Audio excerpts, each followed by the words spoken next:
কিছুদিন আগে আমি এবং রবিউল দুজন মিলে খলিলমণ্ডল হাটের পাশের যে নদী আছে সেই নদীর পাড়ে হাঁটতে গেছিলাম। ওইখান থেকে হেঁটে হেঁটে আমরা একদম হাফিজলাইন হয়ে বাসার এদিকে চলে আসছি। তো আশেপাশের জায়গাটা অনেক সুন্দর ছিল অ্যান্ড অনেক নিরিবিলি ছিল। তো আজকে মোটামুটি আমি দেখানোর চেষ্টা করব এই নদীর পাড়টা। তো আমরা প্রথমে আপনার খলিলমণ্ডলের আগে যে মোড়টা ওই মোড়ে নামি এবং সেইখান থেকে নদীর পাড়ের দিকে আসি। তো নদীর পাড়ে আসার পরে জায়গাটা অনেক সুন্দর ছিল। আগে অবশ্য পায়ে হাঁটা রাস্তা ছিল এখান দিয়ে, এখন মাটি দিয়ে অনেকটা পথের মতো করে দিছে। অ্যান্ড যেহেতু নদীর পাড় এইটা, মাটিটা ঠিকঠাক মতো থাকে না, অনেক জায়গায় দেখা গেছে যে আপনার পাড় ভেঙে গেছে, অনেক জায়গায় ঠিকঠাক আছে, অনেক জায়গায় রাস্তা নষ্ট হয়ে গেছে। আর যেহেতু একটা নদীর পাড়, নদীর পাড়ের ডান পাশ পুরোটাই বাড়িঘর দিয়ে আবদ্ধ। অ্যান্ড দুপাশে বাড়ি নাই, এক পাশে যেহেতু নদীর এক পাশে বাড়ি এবং আরেক পাশে নদী। অ্যান্ড ডান পাশের যে বাড়িগুলো আছে মোটামুটি প্রায় জায়গাটায় বাড়ি।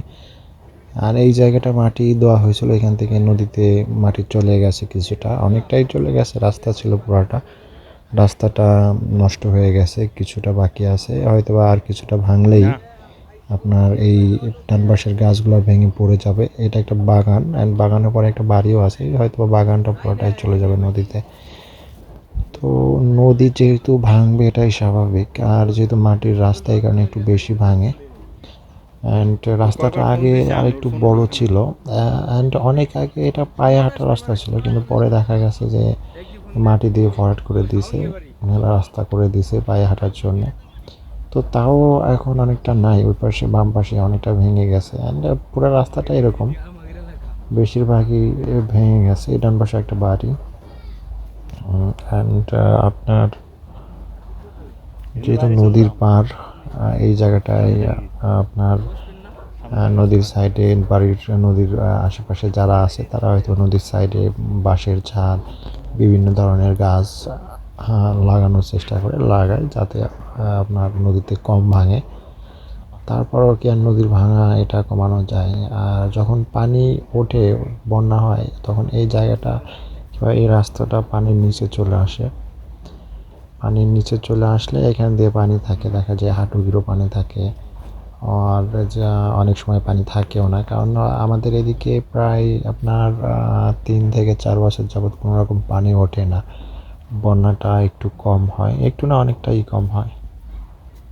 আর রাস্তার ধারে দুই সাইডেই অনেকেই আছে কলা গাছ লাগাই দিছে, যেহেতু আপনার কলা গাছগুলো রাস্তার ধারে সাইড এগুলাই হয়, অকেজো যে জায়গাগুলো থাকে সেই জায়গাগুলাই হয়, সেই জায়গাগুলো লাগাই দিছে, যেহেতু বাড়তে একটা আপনার কি বলে ফসল, যদি বলেন ফসল, আর ফল যদি বলেন তাহলে ফলের গাছ। অ্যান্ড এই জায়গাগুলো আজ থেকে 10 বছর আগে কিংবা 5-7 বছর আগে টোটালি খালি ছিল, কিছুই ছিল না।